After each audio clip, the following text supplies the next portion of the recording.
이제 두 번째 이슈로 한번 넘어가 보겠습니다. 이런 보시면서요, 구독과 좋아요, 알림 꼭 부탁드리고 많은 응원 부탁드리겠습니다. 지금 사실 오늘 뭐 단일화와 관련해서 여러 가지 지금 공방이 오고 가고 있는 상황입니다만은, 자, 우리가 말씀을 드렸듯이 단일화라는 게 그냥 무조건 너 들어와라고 한다 되는 게 아니지 않습니까? 뭔가 조건이 맞아야 되고, 뭔가 그러기 위해서는 뭔가 국민의힘이 스스로가 노력을 했어야 되는데, 자, 지금 국민의힘에 되어가는 형태를 보면요. 참 한동훈 전 대표가 어제 이제 이 석촌호수에서 참 이 엄청난 인파와 함께 유세를 하고 김문수라는 이름까지 적힌 옷을 입고 운동을 했습니다. 자, 그리고 어제 김문수 후보와 또 통화를 했다고 그래요. 아마 뭐 일부 언론 보도에 따르면 지금 권성동 원내대표의 사퇴를 요구를 했다라는 이야기도 있습니다. 자, 이러한 상황에서 이제 사전 투표가 이제 곧 이루어지는데 아마 29일 날이죠. 한동훈 대표와 함께 하는 국회의원들이 광주에 가서 직접 사전 투표를 하겠다. 네. 이렇게 밝히고 있습니다. 그만큼 한동훈 대표가 지금 선거 투표를 위해서 굉장히 열심히 뛰고 있는 거 아니겠습니까? 네, 그리고 역대 차점자로 떨어진 후보가 이번에 한동훈 대표만큼 열심히 열정적으로 그렇게 움직인 적이 있었나요? 없었죠. 예를 들면 2007년에 박근혜 이명박 후보에게 떨어진 박근혜 후보 막판에 지원 유세를 하긴 했습니다만 이 정도로 임팩트 있게 한 적이 있나요? 그리고 2022년에 윤석열 후보에게 차점자로 떨어진 홍준표, 저 지금 탈당계 내고 망명 골프 치러 가신 분, 그때 마지막 그 사전투표 전날인가 합동유세 한번 네. 하자고 그러는데 나 건강 검진 받으러 가야 된다. 네. 참.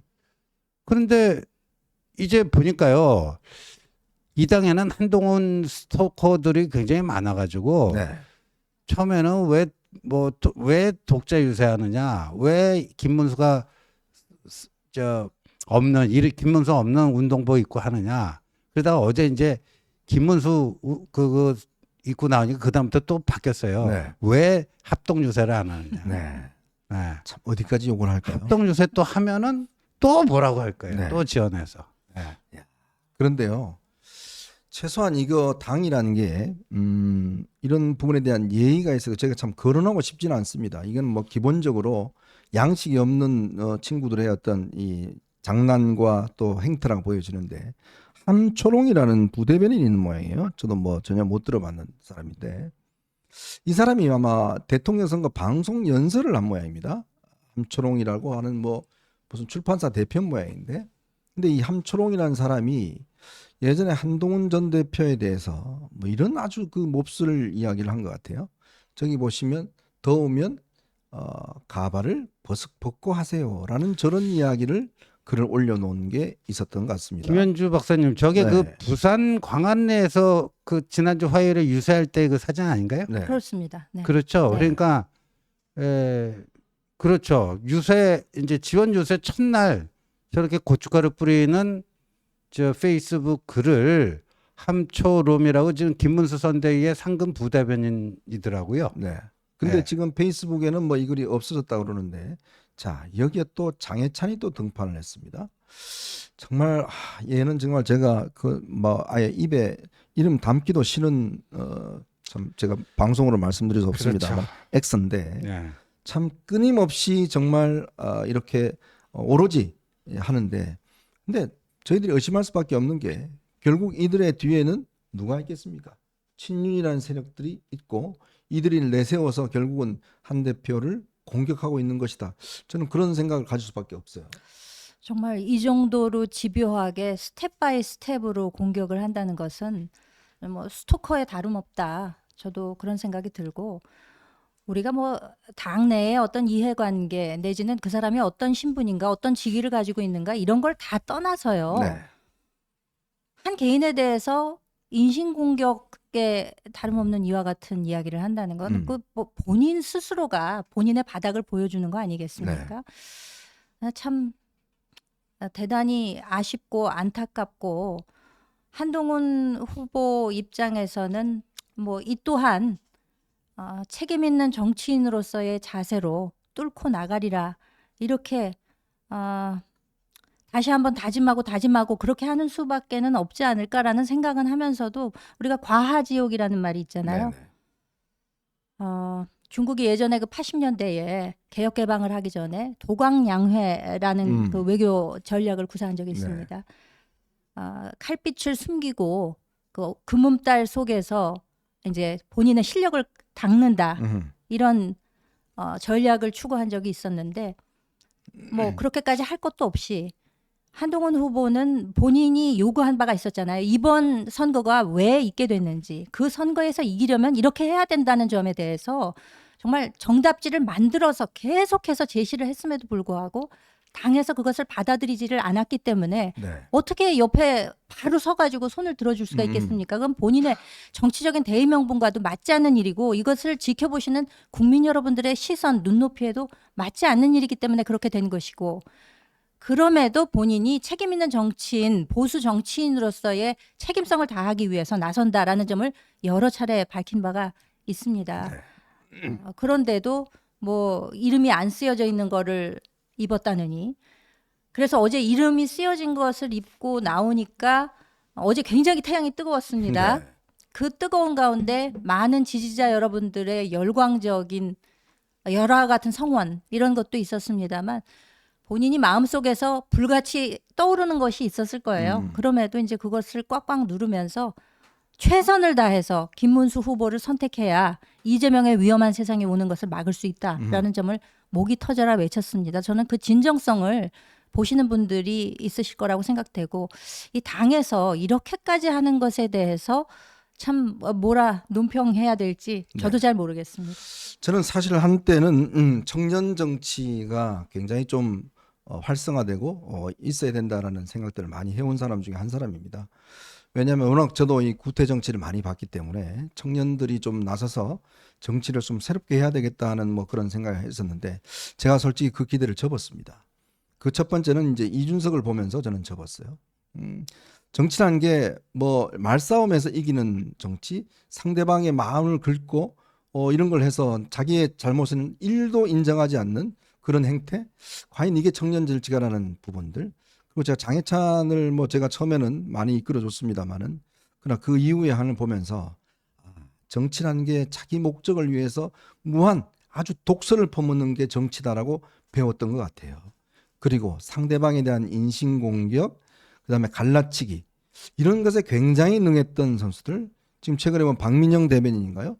저도 방송을 몇 번 하다가 아주 정말 열이 너무 받아서 갔는데 정말 이 구태 정치보다 더한 아주 뭐라고 그럴까 이 권모술수 이런 것부터 배워서 정치판에 살아남겠다는 이런 것들 이거는 청년 정치가 아닙니다. 정말 청년 정치라는 건요 새로움이고요. 그 새로움은 정직하고 도덕적이고 합리적인 그런 게 저는 청년 정치라고 봅니다. 근데 이 소위 독보석과 같은 사람들이 결국 모든 청년 세대들을 욕보이고 있는 게 아닌가. 저는 그런 생각을 지울 수가 없습니다. 그렇죠. 뭐 장해찬 뭐 그렇잖아요. 작년에 그렇게 탈당하고 무소속 후보로 그걸 왜 받아줘요 또? 예. 권영세가 그 한 사람을 위해서 뭐 그렇죠. 다 받아준 거 아닙니까? 김용태가 네. 또 인정하고. 근데 지금요. 그 공직선거법 위반해서 마치 네덜란드 음악대학 4년제 국립음악대학 나온 것처럼 뭐 학력 위조한 게 1심에서 벌금 150만 원이 나와서 그게 대법원 확정 판결까지 나면은 5년 동안 피선거권이 제한이 됩니다. 네. 과거에도 보면요. 1심에서 그런 그 당선 무효형이나 피선거권 박탈령이 나오잖아요. 네. 그러면 당원권을 정지시켰어요. 그렇죠. 예. 이 당의 그래도 기율이 살아있던 시절에는요. 그렇게 되는 순간 당원권 정지입니다. 예. 그리고 대법원에서 확정 그 판결이 나면은 그 날로 이제 당원권 그 효력이 상실이 돼요. 네네. 예. 그리고 나중에 뭐 그 사면 복권이 된다든가 그 기간이 다 도과해서 끝났을 때 그때 이제 당원권이 다시 회복이 되고 그런 건데 지금은 뭐 마치 그렇게 학력 위조해서 그런 사람 그래놓고 지금 뭐 이제 기승전 한동훈 가기에 골몰하고 있는 뭐 장해찬 뭐 청년 정치라고 할 수가 없죠. 네. 예. 참 이게 이 장애찬을 받아들이는 것도 사실 참 전에 할 때 이해가 되지 않습니다. 그런 당의 요구를 받아들이지 않고 무소속까지 출마해서 당에 손해를 입혔던 사람을 아무런 저것도 없이 하고 더군다나 뭐 앞거는 아직 뭐 이 입당 허락이 안 났습니다만은 참 입에 욕이 찰싹 붙어 있는 저 김계리라는 분을 또 뭐 입당하겠다고 하니까 결국 이제 친윤들이 보니까요 자기들이 나서서 하기에는 좀 별로 지지를 못 받을 것 같으니까 근데 그 이 새로운 좀 세웠어. 네, 네. 저 장해찬하고 김계리 네. 두 사람은 그냥 시궁창 정치예요. 시궁창 정치. 네. 예. 뭐 괜히 또 명예훼손 소송 당하나 시궁. 아니 뭐 이런 이거는 이게요. 인식의 문제인가요? 인식의 문제예요. 인식의 문제. 제가 팩트를 얘기한 게 아니고요. 저의 의견을 말씀드렸습니다. 개전의 정이 없네요. 보니까. 이참 제가 이렇게 요즘 이 정치를 보면서 참 최소한의 예의가 없다라는 생각이 많이 드는데 자 이게 단이라도 마찬가지입니다. 지금 사실 김문수 후보가 뭔가 좀 본인이 리더십을 발휘해서 지금 사실은 뭔가 이게 뚫고 나가야 되는데 뭐 도대체 저는 리더십이라고 뭐 보이질 않아요. 권성동 사퇴하라니까 뭐 그런 일부 의견에 불과하다. 뭐 그렇게 또 이야기를 하던데 아니 저는 정말 웃긴 게 그 김문수 후보 뒤에 보면 권성동, 성일종 쭉 써 있잖아요. 근데 그들이 누굽니까?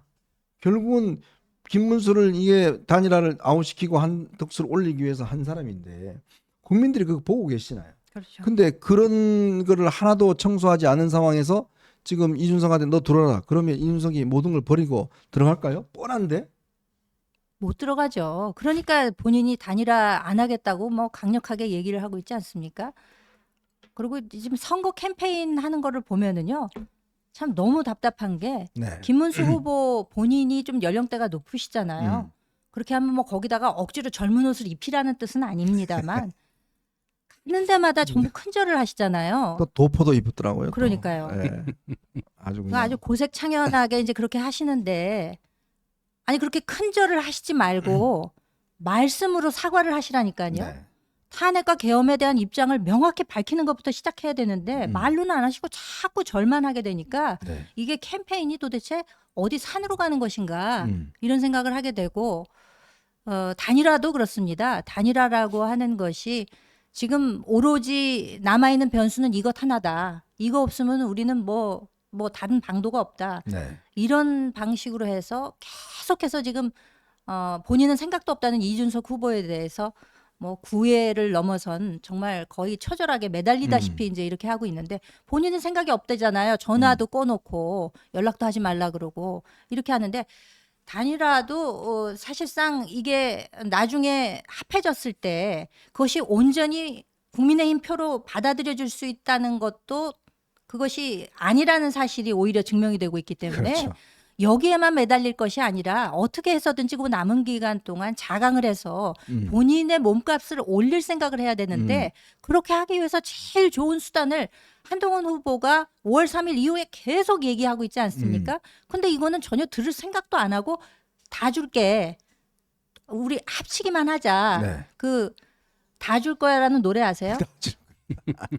조규만 씨라는 분이 네. 다 줄 거야라는 노래를 네. 만들었는데 정말 다 줄게. 뭐만 빼고 김문수 후보만 빼고 다 줄게. 지금 이렇게 하고 있는데 지금 이준석 후보 입장에서는 나로 단일화해. 그거 아니면 우리는 입도 안 뗄 거야. 네. 이렇게 얘기를 하고 있으니까 뭐 이거 서로 만나서 무슨 얘기를 해본다 한들 뭐 될 구석이 있겠습니까? 아니 근데 저는 그런 생각이 드는 게 이게요.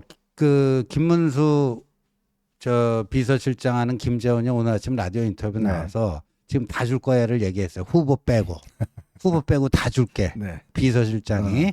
예. 근데 뭐 줄 수 있는 게 이제 뭐 당권 먹어라. 네가 들어와서 당권 먹어라 하는 게 있고 40대 총리 네. 책임 총리하고 내각도 네가 짜라. 뭐 이런 건데 그러니까 이 지금 김문수 캠프 그다음에 친윤들의 이 발상의 한계가 사람이 생긴 대로 논다고요. 네. 진짜 생긴 대로 논다고. 생긴 건 얘기하시면 외모 또 비하하지 마세요. 또. 그런 외모 그 생긴 게 네. 아니고 우리가 보통 얘기할 때 생긴 대로 논다. 자기 그 본성, 인성대로 논다. 그 얘기예요. 마음 생긴 거를 얘기하는 겁니다. 마음. 네. 네, 좀 심오하게 들어주세요. 정확하게 이야기해. 개떡같이 얘기하더라도 지금- 찰떡같이 들어줄 수 있는 그 능력이 굉장히 중요합니다. 선거법 위반이 아주 네. 중요하기 때문에. 그러니까 그거를 그렇게 그 자리 가지고 무슨 이권 거래하듯이 하려면 안 되고요. 오히려 가치로 접근을 해야 돼요. 이준석 근데 오늘 천하람이 어제 MBN 저 TV 출연해하고 거기서 천하람 인터뷰한 거 쭉 읽어보면요. 아 이렇게 하면 이준석하고 단일화 가능성이 높아지겠구나 하는 게 금방 보여요. 네. 절대 우리는 안 해줄 것이다. 왜? 우리가 지금 이런 상태에서 무슨 뭐 당권 거래했다. 뭐 총리직 받고 거기에 헷가닥 해갖고 그냥 그 밑으로 기어 들어간다. 그럼 우리가 친윤 꼭두각시 노릇하는 거 아니냐. 그렇죠. 우리가 미쳤냐. 이준석하고 나하고는 아직 나이도 창창하고 가야 될 길이 먼데 예? 그거 지금 거기에 눈이 멀어가지고 하면은 우리가 친윤 꼭두각시 하겠느냐. 이거 아닙니까. 그러면 한동훈이 제시한 승리를 위한 뭐 3가지 조건 뭐 이런 거 있잖아요. 그거를 가지고 김문수가 늦었지만 진심으로 제가 그 사죄 드린다. 잘못된 생각이었다. 개헌과 탄핵, 그다음에 윤건희에 대한 것들, 정광훈, 그다음에 부정선거 뭐 이런 것들에 대해서 본인이 분명한 입장을 내고 뭐 해서 이 가치 면에서 그 이준석하고 격차를 이 거리를 줄이는 게 네. 그게 가장 확실한 단일화의 길이에요. 그리고 지금 이재명이 뭐라 그래요? 저 만약에 단일화 할 것 같은데 결국은 이준석이 김문수 밑으로 기어 들어갈 테니까 내란 세력 단일화라고 그러잖아요. 그럼 이재명이 그렇게 하는 것도 저기 뭐예요? 명분을 줄여낼 수가 있잖아요. 그런 쉬운 길이 있는데 야, 너 뭐 후보만 빼고 다 먹어. 이런 식으로 하니까 안 되는 거죠. 제가 만약에 권성동 원내대표 정도 된다 그러면 전 사퇴할 겁니다. 왜냐하면 지금 자기가 문제가 지금 걸림돌이 되고 있다 그러면 정말 최소한의 양심 있는 정치인이라면 사퇴하고, 그리고 예전에 그런 게 있어요. 김대중 대통령이 DJP 단일화해서 이제 대통령 될 때 그때 동교동계가 전부 다 국회 기자회견에 나와서 저희는 대통령이 되더라도 그 어떠한 공직도 가지 않겠습니다. 맞아요. 라는 선언을 한 바 있습니다. 자, 이제 그 정도의 어떤 그런 걸 보여야 되거든요. 근데 이 친윤이라고 하는 세력들은 보니까요, 뭐 그런 것도 없어요. 아예 뭐 그냥 다 안면 무시하고 저렇게만 이제 무조건 다 죽게 하는데, 아니 생각해 보십시오. 그러면 민주당이 예를 들어서 이 김문수 대통령이 되고 이준석 총리 주면 민주당이 이준석 인준해 줄까요? 택도 없는 소리예요. 그렇죠. 그게 뭐 준다고 되는 일입니까? 아니 그러면 지금 전당대회 해서 당대표 줘야 되는데 그걸 그냥 준다고 되는 일입니까? 되는 걸 이야기를 해야 될 거 아닙니까? 그렇죠. 무슨 호주머니 속에서 딱 꺼내주면 되는 것처럼 이제 그렇게 얘기를 하는데 그 자체가 말이 안 되는 거고, 사실 이 권성동 원내대표의 경우는 지난번 그 후보 바꿔치기 사태 때 권영세 비대위원장만 사퇴를 했잖아요. 네네. 그때 당시에 본인이 한번 실기를 한 거예요. 이미 그때 내려놨어야 되는데 이후에도 지금 계속 그 상태대로 가고 있는 데다가 김문수 후보한테 어제 한동훈 전 대표가 통화하면서 네. 권성동 등에 대해서 이걸 쳐내라라는 얘기를 했다는 거 아니겠습니까? 근데 오늘 그 권성동 원내대표가 아마 기자 간담회를 하고 나서 네. 기자들한테 그런 얘기를 했나 봐요. 한동훈한테 물어보라. 내가 물러가라는 이유가 뭔지, 내가 가면 중도표 얻는다는 근거가 뭔지 대봐라. 이렇게 얘기를 했다는데 네. 제가 그 근거 하나 말씀드릴게요. 네. 지난번에 안동 가서 유세할 때 네네. 거기서 싫은 소리 들으셨죠? 그게 증거입니다. 네. 지난번에 또 그리고 영남에 갔을 때 버스가 빵 하고 지나갔잖아요. 그래서 그렇죠. 본인이 어리 빠졌었잖아요. 그게 증거예요. 지금 권성동 대표가 못마땅해서 나가라는 게 아니지 않습니까? 이 전체적인 선거판에 있어서 권성동과 같은 인물이 지금 그 앞에 떡 버티고 있게 되면 중도층이 어떻게 이 당을 바라보시겠는가? 그 문제를 지금 지적하고 있는 거잖아요. 네. 근데 증거 대보라고 이렇게 얘기를 하면서 뻔연히 끝까지 갈 것 같은 이런 자세를 취하는 거 참 정말 너무 뭘 모른다 이렇게밖에는 평가가 안 참 되겠습니다. 우리 김현주 대변인께서는 점잖으시니까 모른다고 그러는데 저는 추하다고 그랬어요. 추접하다. 추잡하다. 네. 아. 저는 추접하다는 생각이 추접하다. 듭니다. 그 알량한 권력이 뭐라고, 알량한 원내대표가 뭐라고, 저렇게 하는데 개인 의견이고 일부 의견이다라고 이야기를 합니다. 참 추접한 모습인 것 같습니다. 자, 그런데 이 김문수 후보는 부정선거에 대해서 그동안 부정선거 이 신봉하는 이 정광훈과 함께 했고 또 이번에 본인이 출마할 때도 부정선거 문제에 대한 이야기를 했습니다. 근데 이제 급했던 모양이에요. 이제 사전투표 하겠다고 그래요. 네. 그러니까 민경욱이가 또 이거 뭐 배신했다 뭐 그러고 하고 있습니다. 참 기가 막힌데. 자, 그런데 지금 한동훈 전 대표가 29일 날 광주로 내려가서 의원들과 함께 사전 투표하겠다. 네. 이게 어떤 정치적 의미가 있을까요? 이게요. 광주는 뭐 호남 정치의 상징적 그 장소고 그리고 이 보수 정당의 불모지고 또 5.18의 역사적 아픔을 간직하고 있는 그런 곳인데 광주에 내려가서 사전 투표하겠다라는 것은 지난번에 쓰고 남은 후원금 12억 원을 당에 기부를 하면서 네. 이렇게 써줬으면 좋겠다 하는 게 호남 쪽 저희 국민의힘 그 불모지에서 악정고투하고 있는 국민의힘 호남 정치를 위해서 써줬으면 좋겠다. 호남하고 그때 제주 네. 이렇게 얘기를 했어요. 그러니까 저 불모지 이게 왜 중요하느냐? 작년 그 재보궐 선거 때 부산 네. 금정구에서 예상을 뛰어넘는 23%인가 대승을 거뒀잖아요. 맞습니다. 강화 군수에서도 예상보다 많이 남게 이겼습니다. 그런데 우리 최봉의 후보가 출마해서 487표를 받은 전라남도 곡성에 제일 먼저 그 낙선 맞아요. 인사를 갔습니다. 네. 근데 그때 모인 사람들 한동훈 당시 대표와 악수를 나눈 사람이 1000명이 더 되더래요. 네. 그래서 한동훈 대표가 오늘 저하고 악수하는 사람들만 우리 최봉희 후보를 찍었어도 476표에 2배는 더 나왔을 텐데. 네네. 그러니까 그렇게 그 불모지대를 찾아가는 그 자세가 좀 필요하다. 그래서 한동훈 전 대표가 오늘 그 페이스북에 그 글을 올리면서 우리 당의 불모지인 호남에서도 이 보수 정치의 꽃을 한번 피워보겠다. 그런 그 각오를 피력을 했습니다. 얼마 전에 권성동 원내대표가 호남 가서 유세를 하는데 제가 말씀드렸습니다만 일반인들 단 한 명도 연설을 듣지 않더라고요. 단 한 명도. 제 눈에는 그렇게 화면이 보였습니다. 나중에 또 뭐 혹시 또 소송한다고 2명 있었다고 뭐 소송하지 마시고 제 눈에는 한 명도 안 보였어요. 빨간색만 보였습니다. 뭐 그런 팩트 체크를 해봐야 되니까요. 뭐 제 화면 밖에 있는지는 모르겠지만 하여튼 제 눈에는 제 인식은 그렇습니다. 괜히 또 소송하지 마시고.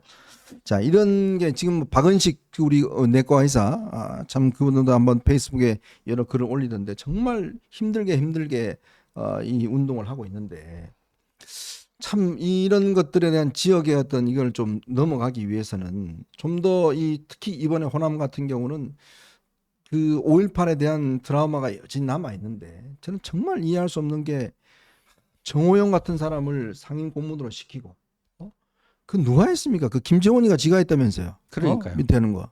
네. 그런 김정은이 옛날에 그 5.18 때문에 또 뭐 문제 있지 않아요? 발언 때문에. 그때 당원권 네? 당원권 그 징계 받았죠.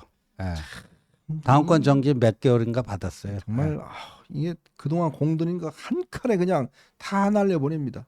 정작 정말 이 가서 피 터지게 이 지지를 호소하고 또 돈으로 지원해달라고 그러고 하는 사람은 딴 사람이 있고 다 말아먹는 놈은 딴 놈이 있고 이게 무슨 그러니까 저는 이 정당으로서의 이제 존재 가치를 국민의힘에서 당초에 포기하는 것이 아닌가 이런 생각을 해보게 되는 네. 게 직전까지도 여당이었지 않습니까? 네. 그리고 전국 정당을 표방을 합니다. 우리가 물론 호남에서 선택을 정말 간혹 드물게 받는 그것이 이제 현실이라 하더라도 그래도 전국 정당을 표방하는 정당으로서 그 책임감을 가지고 있다면은 어디든지 가서 최선을 다해야 하는데 거꾸로 가고 있잖아요. 네. 그 지도부에서 생각이 있는 것인지 내지는 후보나 그 주위에 계신 분들이 도대체 무슨 각오로 임하는 것인지 알 수가 없고 더군다나 우리가 이제 총선 같은 데서 보면은 또 수도권 같은데 또 뭐 충청 중원에서 전혀 선택을 못 받고 있는 이런 그렇죠. 형편들을 보게 되면 뭐 영남과 강남 빼면 그러니까 양남당이다 이런 평가까지 받고 있고 뭐 영남자민련 이런 이야기 들은 지가 오래되지 네네. 않았습니까? 그렇다고 해서 포기할 수는 없는 거잖아요. 네. 그렇게 되면 우리가 진정성을 가지고 이걸 하루 이틀에 어떻게 좀 해보겠다라는 그런 것 말고 정말 최선을 다해서 노력하는 그 모습이 필요한데 그런 것조차도 지금 한동훈 전 대표 혼자 하고 있는 거거든요. 이번에 이제 광주에 가서 그야말로 우리가 이 진정성을 좀 꽃을 피울 수 있는 그런 계기가 좀 마련됐으면 좋겠습니다. 참 저는 아이디어가 좋은 것 같아요. 일단 이 가서 직접 또 사전 투표를 한다는 거, 네. 이거는 부정선거 우리 전혀 받아들일 수 없습니다라는 걸 또 한번 증명해내는 거잖아요. 그러니까 참 저는 보면 장동영이 지금 뭐 총괄 선대본부장 하나요? 좀 저 상황실장이요. 예, 뭔 상황을 네? 챙기는지 모르겠습니다만. 네, 상황을 즐기고 있나 보죠. 네, 참 기가 막힙니다. 자, 저희는 마지막 이슈 간단하게 한번 짚어보도록 하겠습니다. 여러분 보시면서요, 구독과 좋아요 알림 꼭 부탁드리도록 하겠습니다. 제가 TV 토론을